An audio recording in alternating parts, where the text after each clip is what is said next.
So people often ask me about Gnosticism. What is Christian Gnosticism? They want to learn more and understand what it is. Because if you grew up in any kind of fundamentalism, I was told as a kid that the Gnostics were heretics. And by the way, the word heresy comes from the word choice, or to choose. Heresy means to choose. What, you don't want to be indoctrinated with the way we tell you it goes? You don't want to have your mind limited to the literalist belief that we're injecting into you and making you afraid of hell and all kinds of things. You want to do it in your own way. You want to follow your own heart. You want to choose. You're heretic.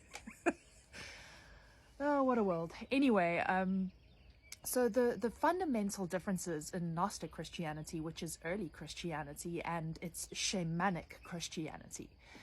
So the first and most primary difference is that the Gnostics acknowledge and love and are connected to Sophia. And Sophia is the Holy Mother. So if you look at any indigenous culture, ancient indigenous cultures, they all acknowledge that the first power, or out of the nothing, out of the primordial waters comes the first thing is a great mother. The first thing is Ma. That's an African cosmology, but written by Ubaba Credo Mutwa. It's Ma. Mother emerges as the creative force, as the creative energy, as all of this around us. So Mother is the thing that we nest into, root into, wrap our arms around.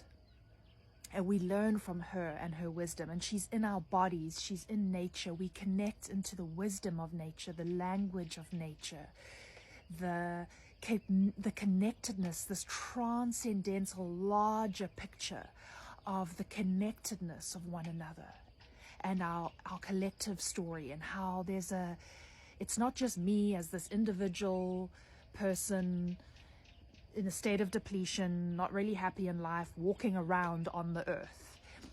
The Gnostic perspective is that we're in the earth, and the earth is alive with wisdom. She is the great wisdom. So in the Gnostic creation myth, it's the myth of the fallen goddess Sophia, the great mother. And the Gnostic creation myth lines up with so many other very indigenous ancient cultures. Everyone's got a different creation myth or cosmology, but at the root of it is this primordial nothingness, and out of the nothingness emerges the power, the great power, and the great presence, which is a mother. So that's the first difference. So having that as a major difference means that the Gnostics have a holistic perspective, because there's the Father, the untouchable consciousness, the great beyond, the nothing, and out of the nothing comes the mother and the material, and the God with us. God with us is the mother. See, in fundamentalist Christianity or Abrahamic religions, there's no mother as in a all-powerful consciousness. I'm not talking about a character like Fatima or a character like Mother Mary. I'm not talking about a character. I'm talking about a God who is mother. So just like a Father God, his beloved and his equal other side of his face is a woman. Right? So in fundamentalist Abrahamic religion, the story is that there's an off-planet creator, that Yahweh creates all of us. He hates the creation. He's like, oh my God, you're so disgusting. And then he disappears and says that we're so full of sin, and now we have to work our asses off, obey all these rules, suppress our instincts, suppress our nature, hate the body, in order to attain his love. Right? So herein lies the second fundamental difference in Gnostic Christianity, which is Yahweh is inherently the devil. Obviously. Look at the Old Testament God. Look at his pathologies. Look at his behavior. He's a narcissist. He love bombs with all this affection and flattery, and you're my chosen, you're the best, you're the best. And then the next minute he has divine rage, divine vengeance. He hates us. He can't look at us. He's disgusted by us. Right? So the personality profile of Yahweh, and the fact that he even has a personality profile, means that he's not God. And the fact that he exists as this very tyrannical character, and there's no mother, the mother's been suppressed. Like I said, there is no mother God, there's no Sophia, she's been taken out of the story. So that is a fundamental problem. That's why the Gnostic Christians were like, well, inherently that means that Yahweh is the devil, because there's an inversion going on.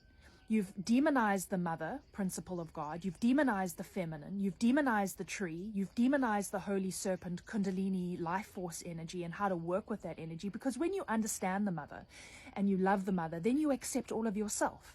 You understand that creation is perfect in its imperfection, that here I am in my messiness, trying and loving myself through my authentic journey in this life. I don't have to arrive perfectly with all these behavioral codes. See, Yahweh puts all the behavioral codes on us, and he hates us. He can't look at us unless we arrive perfect. And that's why so many people crumble under fundamentalism, because the expectation is so high and we can't fulfill it. There's a hate of nature. There's a hate of the body. There's a hate of imperfection. We're not allowed to grow in curves like a tree. We have to arrive in perfection, right? And that expectation is inherently demonic, because it breaks the human psyche. It hurts the human because it's something we are unable to attain, and it makes us hate nature. So there's always been this division, like, oh, the people that love nature, the pagans are people connected to nature. So the pagans are evil. You even see that throughout fundamentalist history. The annihilation of people and pagan cultures connected to the earth. Pagans are indigenous people. Pagans are shamanic. So you see colonial conquest across the earth over centuries is always done by people who have Yahweh as their God, be that Christians or fundamentalist Zionists. Their God is Yahweh, and he's genocidal. He's literally, the Old Testament, he's literally saying, yeah, go kill those people. We hate these people. They're not doing it right. They're evil. They're evil. They're not bowing to me. I'm the right God. They better bow to me. And if they don't, you're allowed to kill them. Right? So why is it that all these great colonial conquests over time have always been with people and executed by people who carry this pathologized, insane Old Testament God in their being? You know, because they are broken in their own. If that is your God, you are broken inside. There's something that's fractured in you, and you are able to commit atrocities like this. You are able to genocide, not only because your God says you can, but because you're broken. You can't accept nature. You can't accept diversity. You can't accept the interconnectedness of it all. So that's inherently what Gnostic Christianity is. It's a shamanic Christianity. It's an indigenous, nature-based Christianity. It's a Christianity that fully acknowledges the mother, and by doing that, fully accepts the self and the body and the imperfections of life. So, I hope that answers some questions I've been getting in my DMs. And that's why I'm so focused on the body. You know, coming into the body, because when we're in the body and we fully embrace all the feelings and we don't judge that, we don't moralize that. I don't moralize my anger, I don't moralize my purity, I don't moralize any of it.